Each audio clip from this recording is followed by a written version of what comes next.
Ciencias, Artes y Letras. Bienvenidos todos y pues con el gusto y el honor de el ingreso de la doctora, que leeré su currículum un poco más tarde, pero bienvenida antes que nada, bienvenidos todos y los que nos siguen en línea también, ¿sí?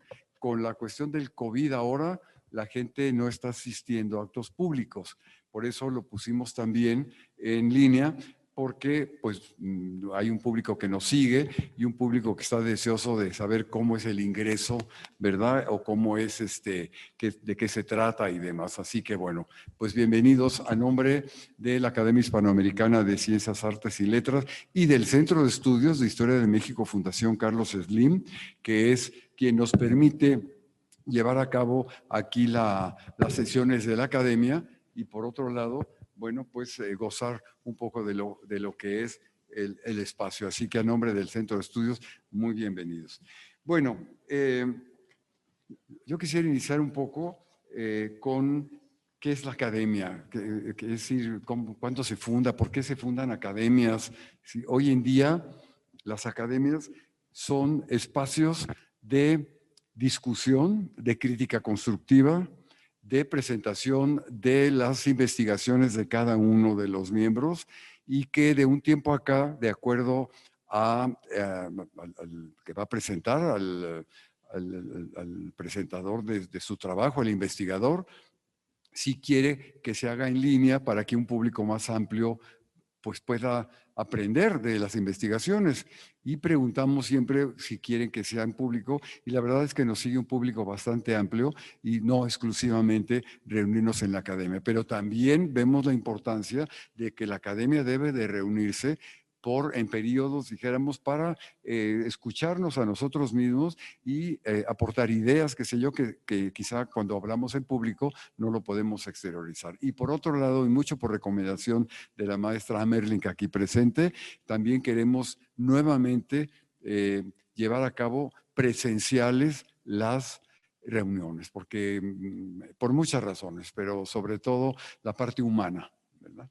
Bueno, nuestra academia es de corte clásico y deriva su modelo de la Academia Francesa, fundada en 1635 por el cardenal Richelieu durante el reinado de Luis XIII y se inspiró en la Real Academia Española establecida en 1713 a iniciativas del ilustrado Juan Manuel Fernández Pacheco, duque de Escalona, marqués de Villena, con la aprobación del rey Felipe V, quien la colocó bajo su protección.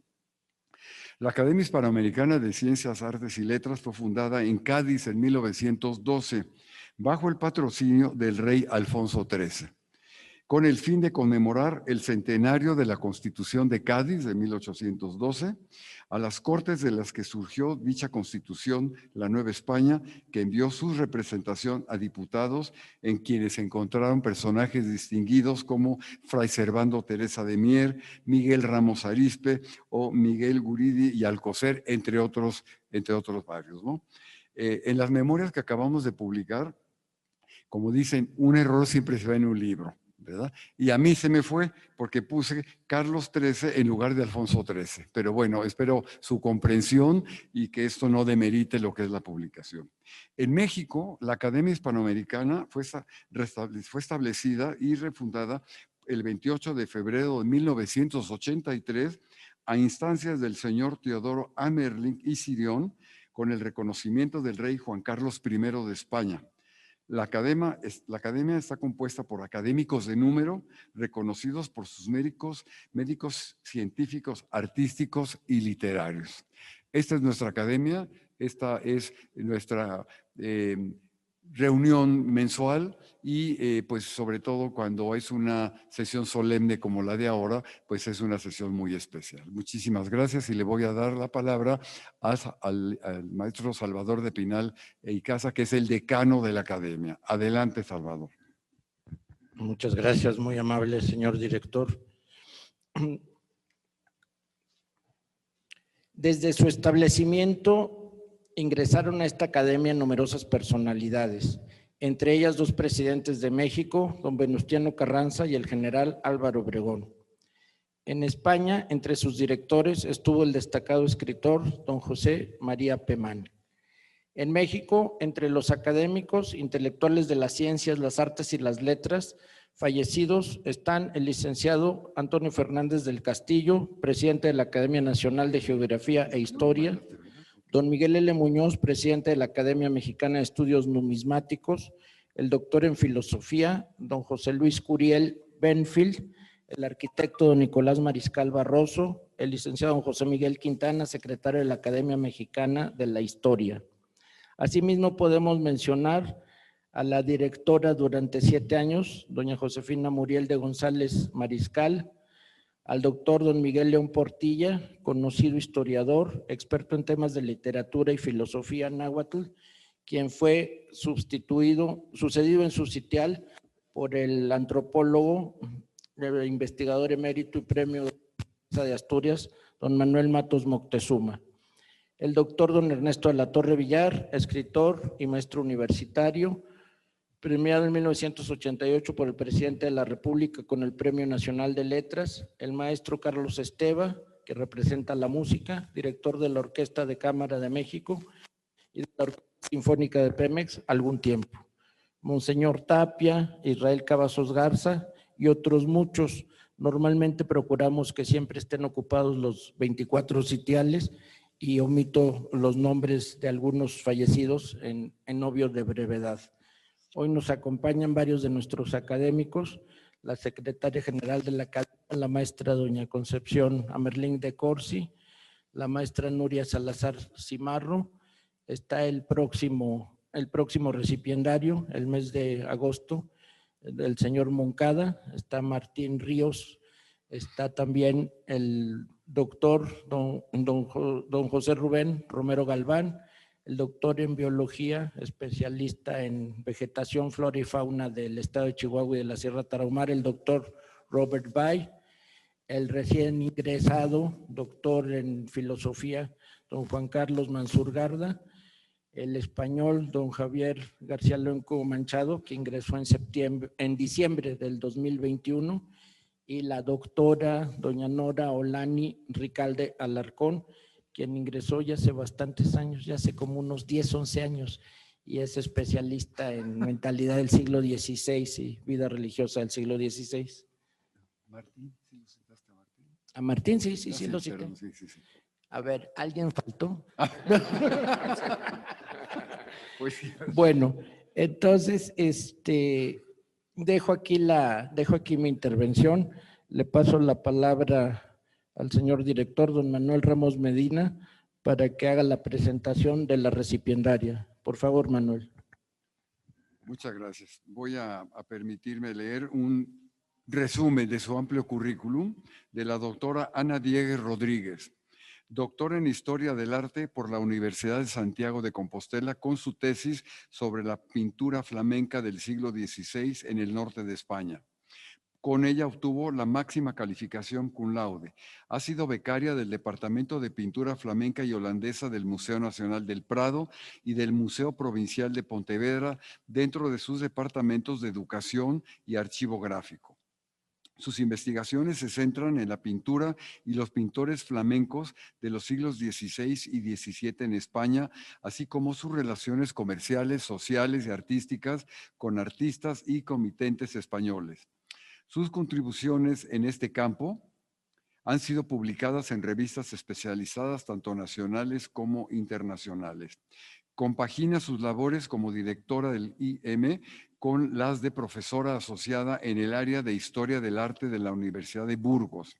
Es autora del libro El retablo en el arciprestazgo de Monforte de Lemos en los siglos XVII y XVIII, y ha colaborado en la redacción de los libros Van Dyck en España, Madrid en el 2012, Premio Europa Nostra en el 2014 en investigación, y Jordaens y España.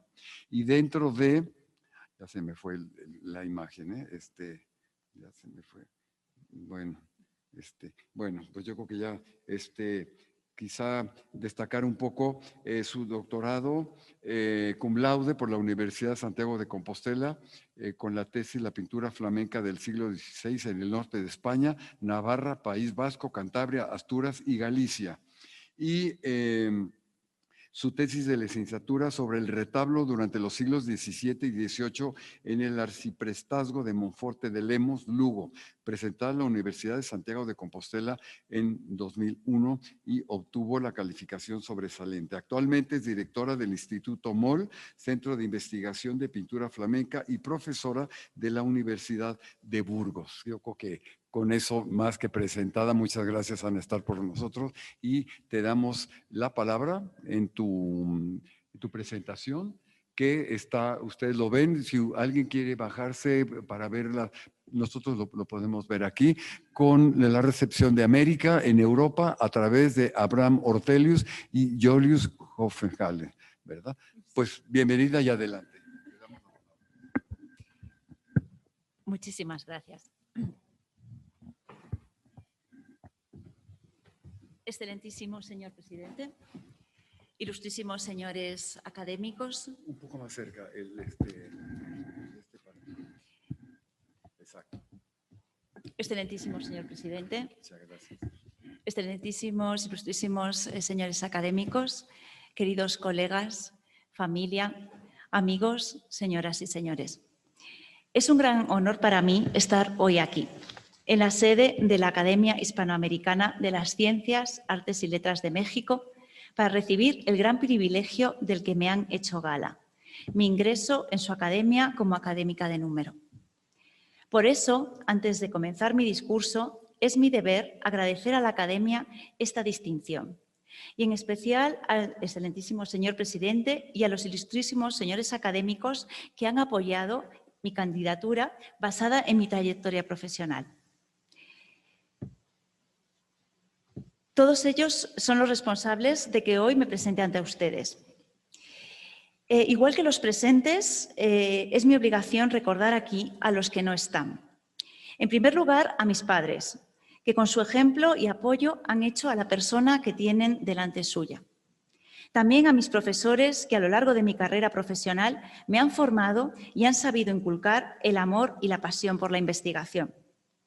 Finalmente, a mi familia, mi marido y mi hija, que han comprendido y alentado las horas que le he podido robar de su tiempo por la investigación.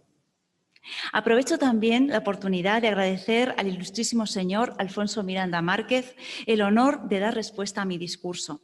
A todos mi más sincero agradecimiento. Reconozco que no ha sido nada fácil elegir un tema con el que presentarme ante ustedes.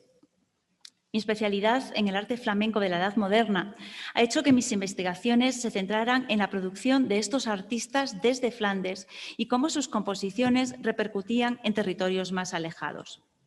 Conozco el impacto del trabajo de estos artistas en el ámbito local americano por parte de los estudios de otros investigadores y lo que supuso tanto la llegada de pinturas como de grabados para la repetición de modelos y pautas compositivas a Hispanoamérica, y cómo su influencia en el arte local fue importante desde la segunda mitad del siglo XVI. También se ha destacado la importancia de los libros de emblemas y su significación, y cómo estos han sido copiados y tenidos como inspiración para composiciones más complejas del arte visual hispanoamericano en la Edad Moderna. Importantes estudios han profundizado en las fuentes visuales como catalizadoras de mensajes que se expanden más allá del momento en que fueron realizadas. Respecto a la llegada de productos y noticias del Nuevo Mundo y cómo éstas eran tratadas en el arte visual europeo durante el siglo XVI, como bien saben, hubo una doble tendencia. Por un lado, las frutas, los vegetales y los animales exóticos que llegaban a Europa procedentes de esas Indias occidentales en los barcos que volvían de su travesía atlántica fueron modelo para los artistas y las recrearon dentro de sus composiciones. Las abigarradas naturalezas muertas de los flamencos se completaban con esas nuevas especies exóticas que servían tanto para ilustrar la amplitud de la creación y que el orbe era mucho más variado y rico de lo que se pensaba, como para acentuar una imagen de exotismo, de exclusividad, al que solo tenía acceso una parte de la sociedad. Y es que la curiosidad por lo nuevo, lo desconocido, lo maravilloso, va a ser demandado por una sociedad que necesitaba novedades e incentivos. Esto lo explica muy bien Durero durante su viaje por los Países Bajos, al comentar en su diario cómo pudo admirar el tesoro de Moctezuma en el Palacio de Koudenberg, en Bruselas. Un tesoro que Hernán Cortés había traído a su vuelta de esas tierras desconocidas y había regalado a Carlos I en España. Este lo había hecho llegar a su tía, Margarita de Austria, como algo digno de admiración. La admiración y la exclusividad de lo que llegaba procedente de América se exhibía en unos círculos a los que solo unos pocos tenían acceso. Los repertorios botánicos y zoológicos que se imprimen a partir del siglo XVI se amplían de forma sustancial con todas estas nuevas especies. Se incluyen descripciones concisas e imágenes taxonómicas de sus características. Estas compilaciones no solo van a ser consultadas por hombres de ciencia, sino también sirvieron de pauta para pintores y escultores, cuyas imágenes de esa nueva realidad eran empleadas como modelos de representación. Pero al lado de estas imágenes realistas y fidedignas de las novedades procedentes de esas Indias occidentales, las crónicas e historias que narraban muchos de los navegantes retornados a Europa dieron lugar a unas imágenes idealizadas, en algunos casos, fantasiosas, en otros, que circulaban al mismo tiempo por el viejo continente, difundiendo una imagen que poco se adecuaba a la realidad y mucho se acercaba a esa Arcadia idealizada, a ese paraíso perdido, a esa edad dorada que anhelaba la Europa humanista del siglo XVI. La herencia de esa cultura clásica grecolatina en Europa dio lugar a una literatura variada y a unas representaciones visuales que parecían intentar emular o responder a esas crónicas clásicas de esa edad dorada perdida por la humanidad. La curiosidad por esas nuevas tierras, junto con las cartas de los que llegaban de su viaje de vuelta, son testimonio de cómo se iban mezclando la expectación por lo nuevo con lo que se había leído o se había planteado en épocas precedentes, buscando parangones entre lo que se describía del Nuevo Mundo y lo que podía encajar del saber clásico. Para ir poniendo un poco de orden entre todo lo que se publicaba sobre el Nuevo Mundo y dentro de ese espíritu de conocimiento que inspiraba a Europa, Felipe II, a través del Consejo de Indias, promueve una expedición del médico Francisco Hernández en 1570, con el fin de reconocer el terreno, la fauna, la flora y las costumbres de esas nuevas tierras.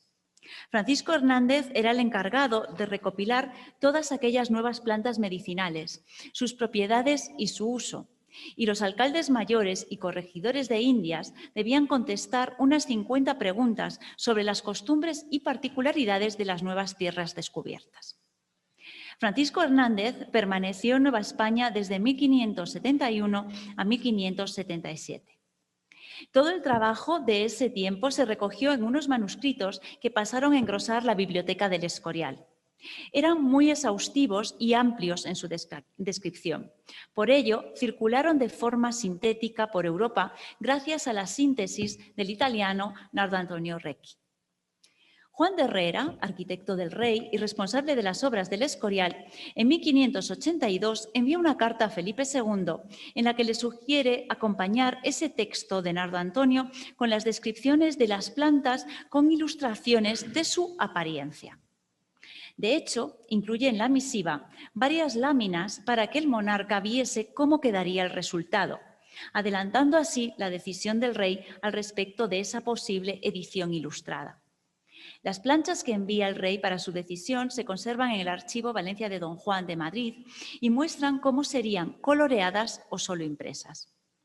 Juan de Herrera advierte en su proposición al rey, y cito, el beneficio que su majestad hará completando este texto con sus imágenes. Y es que, como sabemos bien los que nos dedicamos a la historia del arte, la imagen siempre ha completado al texto o viceversa, incidiendo en el moto latino ut pictura poesis. Es sobre este asunto sobre el que me gustaría reflexionar hoy ante ustedes. Pues si en un primer momento no era nada fácil deslindar esas imágenes utópicas del Nuevo Mundo de la realidad que llegaba desde él, ¿cómo se podía asumir esa nueva representación de una realidad aún bastante desconocida para una escuela pictórica, como es la flamenca, donde la meticulosa recreación de la realidad circundante forma parte de su idiosincrasia? Esa reproducción de la realidad casi táctil desde los objetos, los tejidos, las figuras o el paisaje dentro de una escena, no solo en sus pormenores, sino también en sus texturas y materialidad, han hecho de sus obras las piezas que hoy admiramos. Todos conocemos el trabajo de Jean Van Eyck en La Virgen del Canciller Roland en París o El matrimonio Arnolfini en Londres. Creo que ambos son ejemplos elocuentes de estas cualidades que apunto. El sentido holístico de la realidad representada no solo se va a quedar en personajes o historias, sino también en toda esa naturaleza del entorno. De ahí que posteriormente los artistas flamencos fueran reconocidos como los grandes paisajistas de la Europa de edad moderna. Estos artistas se encontraron con una nueva realidad que tenían que representar. Y tenían que hacerlo con todo el rigor como era habitual en sus imágenes del mundo. Sin embargo, esa confluencia de noticias, crónicas, narraciones de viajeros, más o menos fantasiosas, y la llegada de objetos procedentes de los nuevos territorios descubiertos imponían un nuevo escenario que se escapaba de lo conocido, para la que no tenían modelos visuales precedentes válidos de los que partir y de la que tampoco sabían a qué fuentes fidedignas recurrir para su evocación. Amberes, a mediados del siglo XVI, va a ser la gran metrópolis comercial del norte de Europa. Allí confluyen la realidad material que llega desde esas nuevas tierras descubiertas a través de los productos importados con la observación curiosa de todo lo que nos rodea, inherente a la propia idiosincrasia nórdica.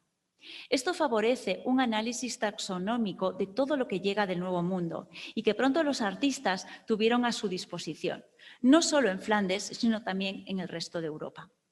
Las anheladas referencias visuales de las que partir productos y animales de procedencia exótica de las nuevas tierras descubiertas, como su representación veraz a través de las láminas grabadas y libros que van a imprimir en Amberes, van a ser referentes para la recreación de la naturaleza en el arte más allá de sus propias fronteras. En esta tarea va a ser primordial el establecimiento en 1555 de la imprenta de Cristóbal Plantin, conocida como Oficina Plantiniana. La calidad del trabajo de sus producciones impresas y sus novedades editoriales van a ser fundamentales para la difusión de una mentalidad y una estructura netamente europeas, pero también de unas nuevas realidades de las que no se tenían constancia. En esta imprenta de Cristóbal Plantin, en la que el cartógrafo Abraham Ortelius publica el 20 de mayo de 1570 su Theatrum Orbis Terrarum. En esta edición de todo el orbe incluye el nuevo orbe y explica cómo su descubrimiento, y cito, parece que excede toda admiración humana. Le dedica unas páginas a Nueva España, donde además de situar las poblaciones más importantes conocidas en ese momento, destaca algunos de sus frutos y animales más singulares, como la caña sístola, el cacao, los cocodrilos.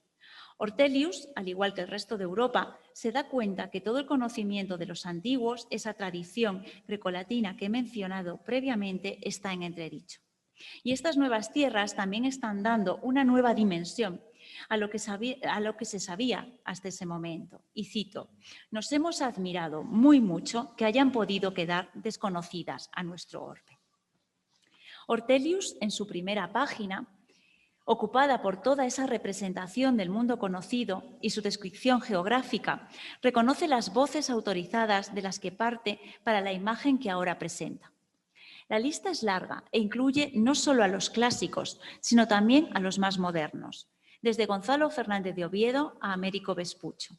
En este sentido, interesa la lista de autores que cita en la página 2 respecto al Novus Orbi, pues en esta lista es la que avala la veracidad de la representación que ahora ha publicado. Ortelius no puede dejar de aludir a este principio de autoridad clásica, tan habitual en la tradición humanista europea del siglo XVI, y explica, y cito, que algunos hay de parecer que Platón haya tratado de esta tierra continente debajo del nombre de Atlante, en alusión a la mítica tierra de la Atlántida. O como Séneca ya vaticina ese descubrimiento en sus versos. Junto a esta representación del mundo como geógrafo, Ortelius incluye en la portada de su Theatrum Orbis Terrarum las alegorías de los 4 continentes conocidos. Recurre para ello al modelo de portada clásica en su estructura, derivada de las propuestas de Vitruvio y Serlio. El centro lo ocupa el título del libro y a los lados, en la parte baja y el remate, la representación de estas alegorías. Europa aparece sedente en la parte superior, bajo una pérgola que sostiene una vid de la que caen sus frutos. La figura de Europa ciñe la corona del emperador y en su mano derecha lleva el cetro, mientras en la izquierda el timón sobre un orbe que maneja a través de la cruz que la remata, muy elocuente de su tarea.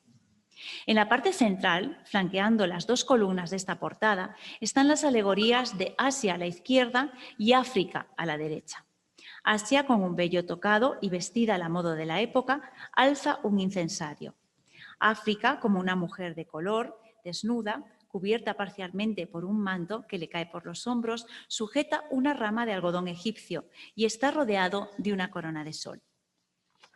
En la parte baja central, recostada, se ha colocado la figura de América, completamente desnuda, sin vello pero con el cabello muy largo y ondulado.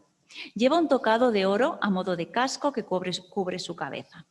A sus pies, un arco y unas flechas y la representación de Tierra de Fuego, como una herma con el busto femenino, con una llama sobre la base, aludiendo a las fogatas que Magallanes vio al atravesar el Cabo de Hornos. La alegoría americana sostiene una cabeza barbada en su mano izquierda y en la derecha lleva una vara que se ha identificado con la que usaban los Tupinambá de Brasil. El éxito del Teatrum Orbis Terrarum fue inmediato y las ediciones se fueron sucediendo, al igual que las versiones por otros editores e impresores. Entre 1572 y 1617 se publican en Colonia los 6 volúmenes de la Civitatis Orbis Terrarum, empresa promovida por el canónigo George Brown y el editor y grabador Franz Hogenberg. Fue fundamental para esta empresa la labor del dibujante y humanista Joris Hufnagel. Sus vistas de ciudades fueron recogidas en varios de esos 6 volúmenes de Brown y Hogenberg. Hufnagel, procedente de una familia de mercaderes, va a pasar a la historia como uno de los grandes topógrafos y humanistas del último tercio del siglo XVI. Las redes comerciales de su familia le ayudaron a la hora de encarar sus viajes como topógrafo. Amigo de Ortelius, sus vistas de ciudades complementaban el Teatrum Orbis Terrarum. De hecho, Brown y Hogenberg, en el volumen primero de sus Civitatis, en la edición de Colonia de 1572, agradecen de forma expresa a Ortelius el haberlos inspirado en este proyecto. Joris Hufnagel y Abraham Ortelius coinciden en Amberes en los mismos círculos. No se sabe con certeza la fecha, pero sobre 1560 ellos ya se conocían. Y cuando Hufnagel vuelve de Inglaterra sobre 1570, la relación entre ambos debió hacerse más estrecha. En 1570, Ortelius y Hufnagel viajaron juntos a Italia y además de las vistas de las ciudades que visitaron, Hufnagel introduce a ambos en varios de sus dibujos, como es en la vista del lago Averno-Piccioli o en el paraje de Solfatara o bajando por el camino desde la ciudad de Tivoli. Hufnagel toma del natural esas imágenes de las tierras que visita y lo hace adoptando un punto de vista alejado e incluyéndose a sí mismo en muchas de ellas. Es una forma de cerciorar su presencia y advertir al espectador desde dónde está partiendo su punto de vista. Es, por tanto, una representación subjetiva, pero también científica, al dejar constancia desde dónde ha tomado esa realidad, dando la oportunidad a otro espectador a tomar su posición y comprobar la veracidad de los datos representados. Incluye en estas vistas de ciudades aspectos etnográficos y culturales que se escapan de esas visiones topográficas al uso. La representación de las costumbres de la zona, de sus ropas, adaptadas a cada lugar y de sus gentes. Como señala Taina Megang, el Civitatis de Hufnagel, al igual que el Teatrum de Ortelius, son obras en realización continua y ambos tienen la pretensión de representar de forma veraz todo el orbe conocido. En un primer momento, dentro de las Civitatis, son las vistas de ciudades europeas con sus mapas lo que prevalece, pero poco a poco se fueron incluyendo vistas de ciudades africanas, asiáticas y americanas. Entre estas últimas, la primera fue la ciudad de Cuzco y en la siguiente edición ya apareció la Ciudad de México. Al igual que en el Teatrum de Ortelius, las portadas de cada uno de los 6 libros del Civitatis Orbis Terrarum van explicando de una forma simbólica cómo el ser humano ha evolucionado desde unas estructuras sociales simples a la aparición de las grandes civilizaciones. Es en la portada del libro quinto donde aparecen los 4 continentes de forma alegórica, coronados por la paz y la justicia en la parte superior, representadas como 2 mujeres que se abrazan llevando la espada y la balanza una y la rama de olivo la otra, mientras una paloma sobrevuela por encima de sus cabezas. A ambos lados de esta hornacina está San Miguel venciendo al demonio y el dios Marte derrotado al haberse cercenado sus pies. Es en el cuerpo principal de este frontispicio donde se colocan las alegorías de los continentes de cuerpo entero. En el lado en el lado izquierdo, Europa y Asia, y en el lado opuesto, América y África. Es interesante la iconografía establecida para estas alegorías, pues es en estos momentos cuando se está fijando su imagen y por eso hay aspectos aún ambivalentes. Europa aparece definida de la forma tradicional, ricamente vestida con el cetro, la corona y el orbe tras ella. Lleva un racimo de uvas en su mano. Asia, semidesnuda, la mira y le señala el pebetero con el incienso quemándose.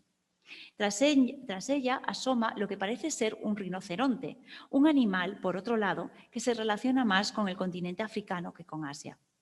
En cuanto a la figura de América, en el lado derecho, el tocado de plumas de la mujer en el primer plano denota esa condición, y el animal a sus pies sería una llama, aunque su recreación parece ser la de un camello. De hecho, Ripa, años después, en su iconología, no aparece la representación de la alegoría de América hasta la edición de 1603, elige este último animal para la figura de África, el camello, y no para América, donde es un caimán el que está a sus pies. Brown y Hogenberg presentan al continente africano como una mujer de tono de piel más oscuro, completamente desnuda, con arco y unas flechas en su mano, junto a un cocodrilo típicos del Nilo.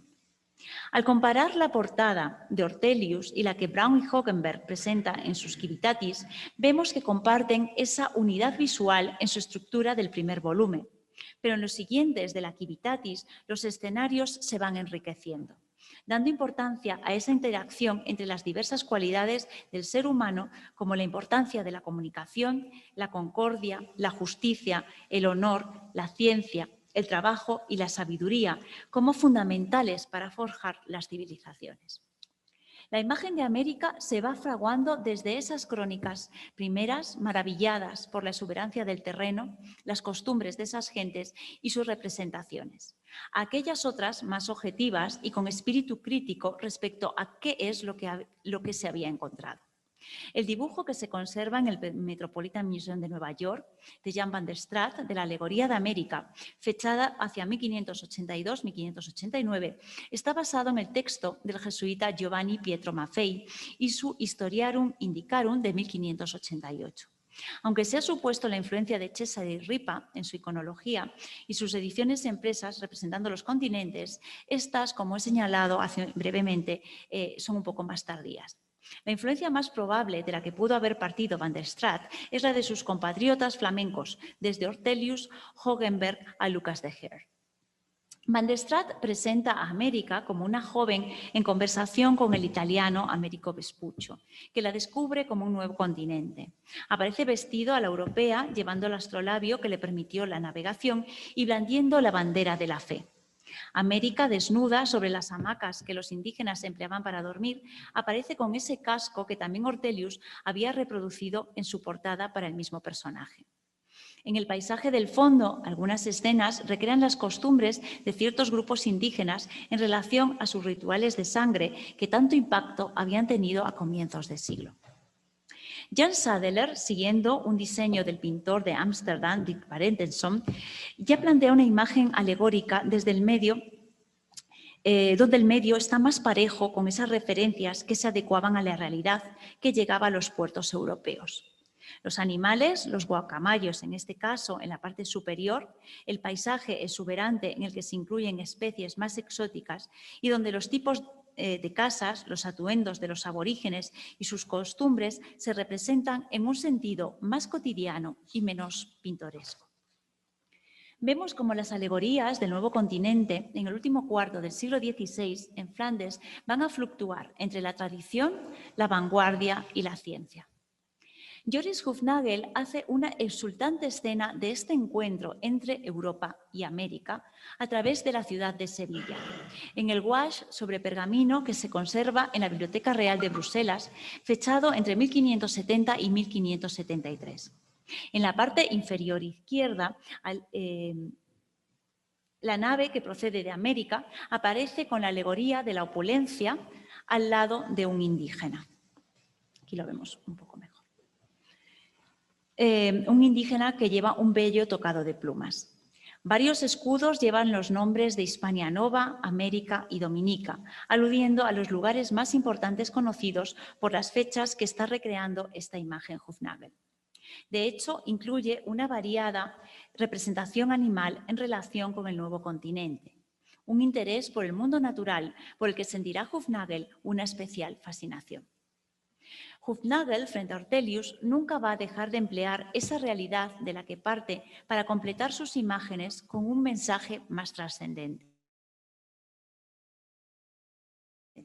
Por eso es por estas mismas fechas, hacia 1570, cuando va a comenzar su monumental proyecto de recopilación de todos los seres vivos que habitan el globo terrestre en un álbum de 4 volúmenes que divide siguiendo los 4 elementos. Realizados en acuarela, los originales se conservan en la colección Rosenwald de la National Gallery de Washington. El primer volumen está dedicado a los Animalia rationaria e insecta, que identifica con el elemento del fuego. El segundo, a los Animalios quadrupedia y reptilia, la tierra. El agua, por supuesto, son los animales acuáticos y las conchas, siendo las aves y los anfibios el que dedica en el último volumen. Es en este volumen donde incluye ejemplares de aves exóticas procedentes del Nuevo Mundo. Las acuarelas están ejecutadas con una gran delicadeza y verismo.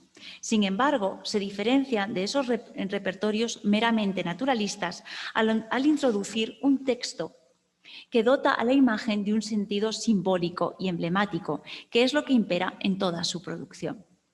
El texto que acompaña la imagen 57 reproduce varias aves exóticas procedentes del continente americano. El guacamayo escarlata en el centro y 2 loros guaro. Posiblemente se trate del mismo ejemplar retratados de frente y de perfil. El lema que acompaña a la imagen, Senes Psittacus negligit ferulam, el viejo papagayo descuida la vara, es tomado de Apuleyo, aludiendo a que el ave al que no se le ha enseñado y educado en época temprana, ya nada hay que hacer cuando ya es adulto. Completa este lema con el texto tomado del prólogo de las sátiras de Persio, en el que indica que es la necesidad precisamente, muchas veces, la que hace que el papagayo aprenda a imitar las voces que le ha negado la naturaleza. Para Hufnagel, el mundo que le rodea es la pauta. Su divisa natura sola magistra define su postura ante lo que él reproduce. Son el mundo natural y su experiencia del mismo sus verdaderos maestros. Lo toma como emblema personal y en ocasiones lo dispone al lado de su firma. La naturaleza lo libera, como ya Hendricks había apuntado en su tesis de 1984 al hablar de este artista. Lo libera de ser un artista literario, el extendida ut pictura poesis, para ser un artista fiel a la realidad, pues es ahí donde radica su maestría. A pesar de esa fiel reproducción del mundo natural, es un artista con un bagaje literario muy fuerte, al que no renuncia e incluye a través de las alusiones eruditas en sus composiciones. Hufnagel, al igual que Ortelius, quería transmitir esa variedad y diversidad de toda la creación, haciendo una obra universal que cantara en una sola imagen a la gloria de la creación y, por tanto, a su creador, pero también reproducir con veracidad todo lo que rodea al ser humano y está en su realidad, incluso aquella que está más alejada. Si en sus vistas de ciudades y en sus reproducciones de toda la fauna terrestre, Hufnagel refleja a través de su arte, su habilidad como dibujante, lo que la naturaleza le muestra, lo hace para dejar constancia de las leyes y de la sabiduría infinita del orquestador del mundo natural.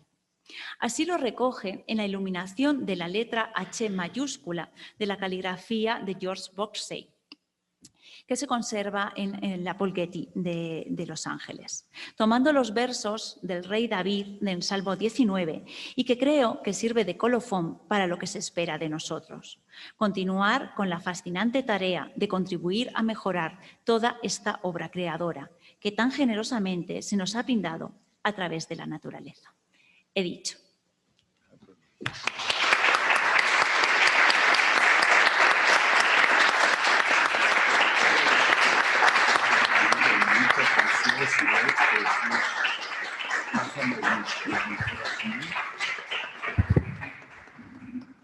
Muchísimas gracias a la doctora Ana Diegues Rodríguez, y va a responder el texto de ingreso el maestro Alfonso Miranda Márquez, director general del Museo Sumaya. Tienes ahí. Buenas noches, académicos presentes, virtuales, vi a Ana Rita que se sumó, qué gusto. Doctora Diegues Rodríguez. Un alto honor que agradezco al doctor Ramos, más que poder responder a una gran disertación, es poder dar la bienvenida a Ana Diegues a la Real Academia Hispanoamericana de las Ciencias, Artes y Letras correspondientes de la Real Española. El arte y el símbolo, su codificación y hermenéuticamente en tiempos de la posverdad, su ambivalencia y aún más su relatividad. Ante procesos de decolonialidad a los que acontecemos, encontrar la raíz identitaria de nuestras herencias panculturales resulta en claves interpretativas capaz de decodificar nuestros pasados y resulta en una obligación en la que convergen visiones arquetípicas de complejidades históricas, éticas y morales.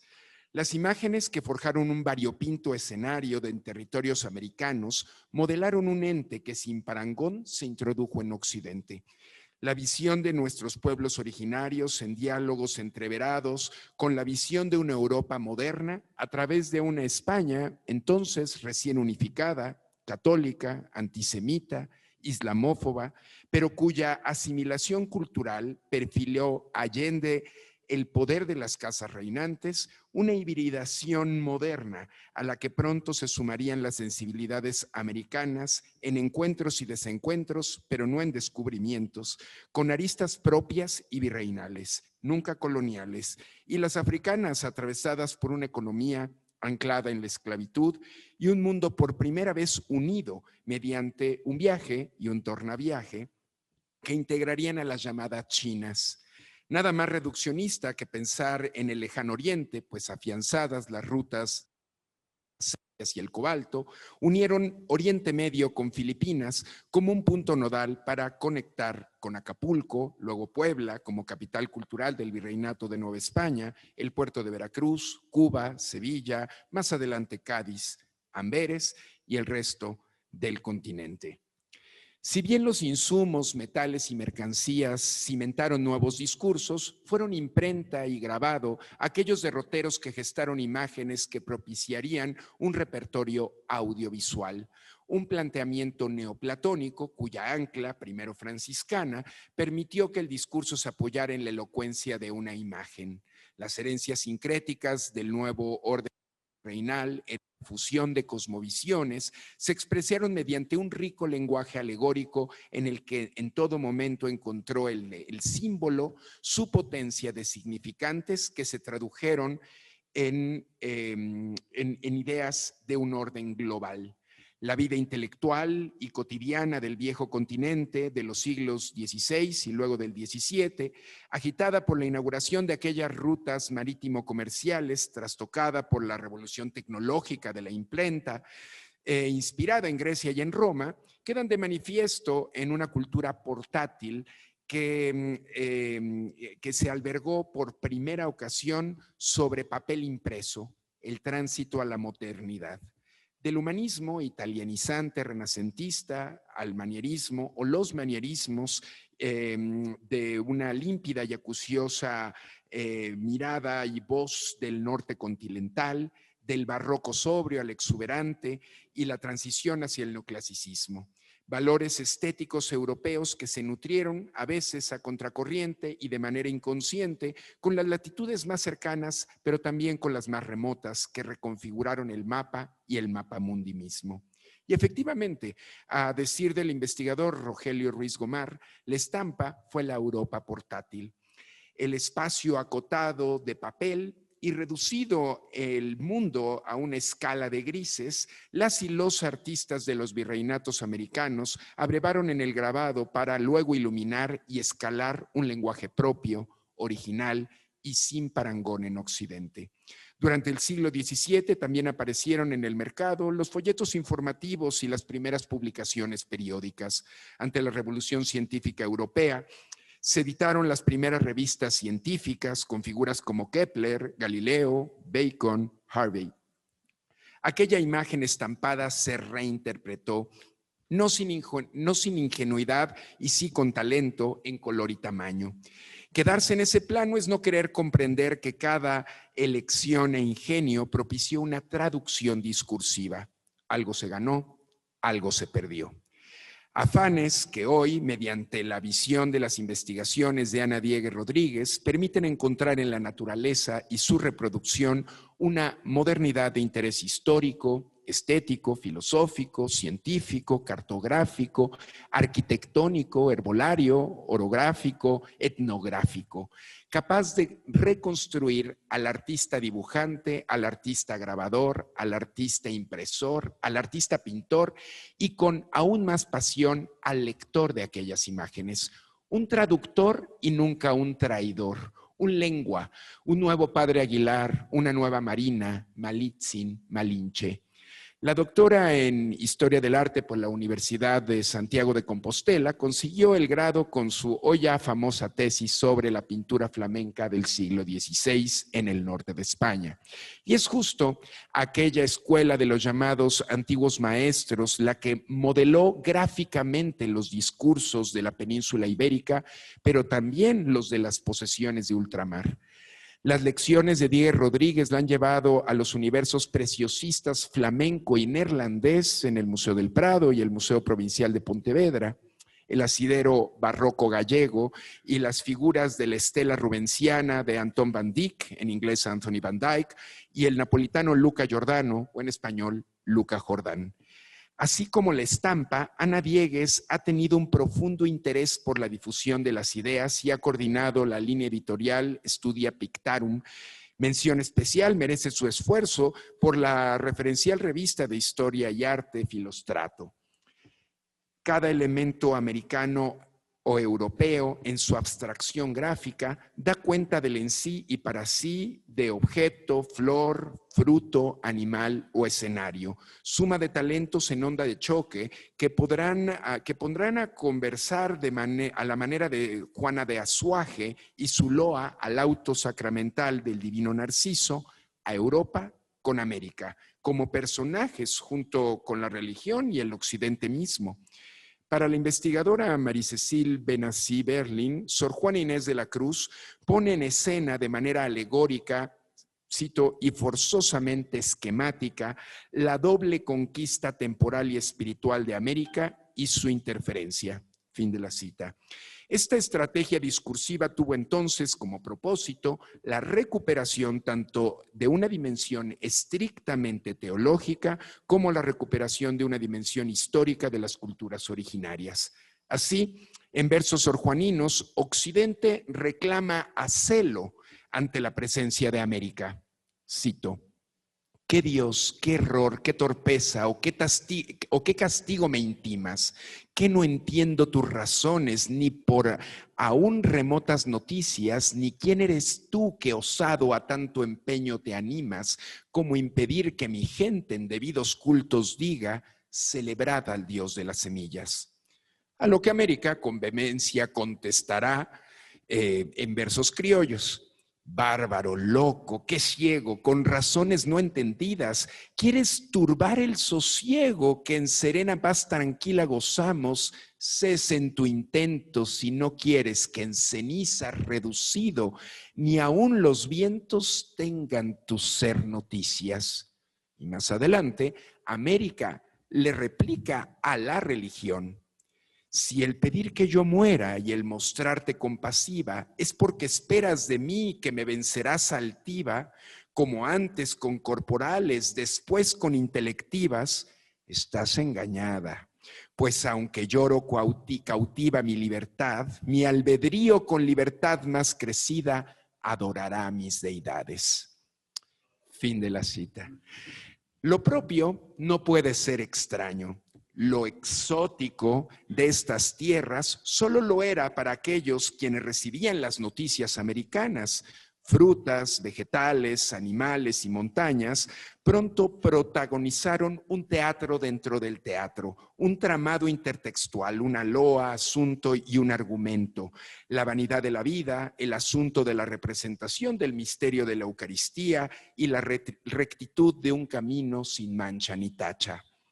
Viceversa, el amplísimo repertorio español encontró en la naturaleza detenida, más que muerta, como el detalle flamenco a través de la cámara oscura dio abrazo a la curiosa mirada hacia búcaros, oro, plata, tabaco, chocolate, piña, guacamayos. A la luz de comprenderse a través de la otredad, mirar la tierra y saberse comunes. En palabras de Guillermo Tovar de Teresa, la identidad no es el común, sino el distingo. Lo que nos hace idénticos es ser distintos. Los símbolos definieron el universo cotidiano de los siglos virreinales. Apunta el filósofo Francisco Martínez Albarracín, cito: un arte es tanto más verdadero cuanto más habla de lo real. En él, utilidad y belleza, idoneidad y significación se juntan, pues, en el artista que reproduce algo útil, algo para ser usado, un medio para una finalidad. Fin de la cita. Es en este binomio, función y belleza, creadores, motivos y temas, entre la idea, la plancha grabada y el papel, y por supuesto que también entre estampa y pintura, donde encontramos los significados más profundos que al leerlos desde nuestra realidad plural, sincrética e incluso virtual, acaso siguen formando parte de nuestro imaginario colectivo y son potencia de memoria y reconciliación con nuestros pasados. De ello, cómo apremiamos abrogar costosísimas pirámides falsas de madera y pintura para proyectar videomappings mal resueltos y a capricho desde nuestra plaza central. Cómo necesitamos detener el correo para que no lleguen más misivas en las que se exija un perdón anacrónico, que por cierto ya se dio desde aquel 1992. Que haya puentes de entendimiento y diáfanos flujos de información y saberes. Nuevo mundo de belleza extranjera, diría el patriotismo criollo de Sor Juana, identidad que el historiador don Edmundo Gorman refirió. Cito: se conoce la independencia de las nuevas tierras respecto al orbis terrarum y por lo tanto se le concibe como una entidad distinta y separada. Se le atribuye a dicha identidad un ser específico y un nombre propio que la individualiza. Mal o bien, más bien que mal, ese nombre fue el de América, que de ese modo, por fin, se hizo visible. Que el lema de nuestra academia, ciencia, luz, mundo y luz, guíe. Bienvenida, doña Ana Parabienes. Muchas gracias.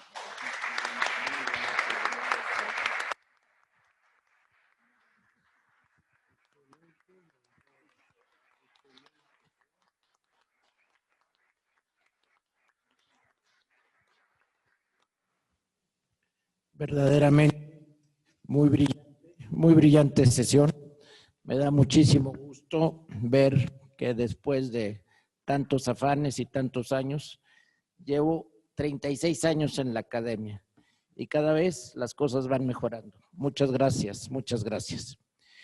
Vemos que Ana ingresa a esta academia por méritos propios, aunque debo advertirle que no es para que se duerme en sus laureles, sino para participar en un taller de trabajo, pues así como nos consta que ha cultivado las ciencias, las artes y las letras, deberá continuar haciéndolo y aplicar la divisa de nuestra corporación, aquella que aparece grabada en nuestra venera,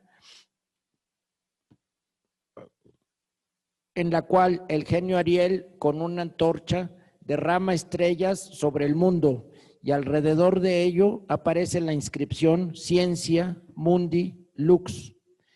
La ciencia es la luz del mundo. Enhorabuena, Ana Diegues Rodríguez, que entras a esta academia para ayudar que así sea. Bienvenida.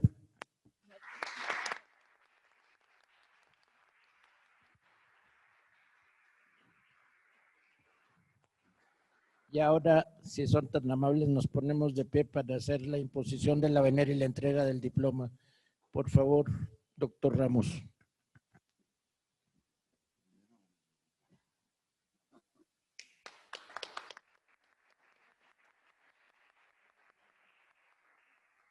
La Academia Hispanoamericana de Ciencias, Artes y Letras, correspondiente de la Real Española,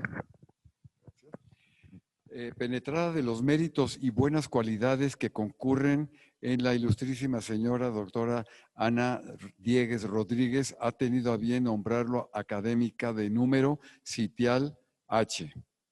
En fe de lo cual le expide este título en la Ciudad de México el 25 de julio de 2024. El director y el secretario, la maestra Concepción Amerling de Corsi. Bienvenida y muchas felicidades.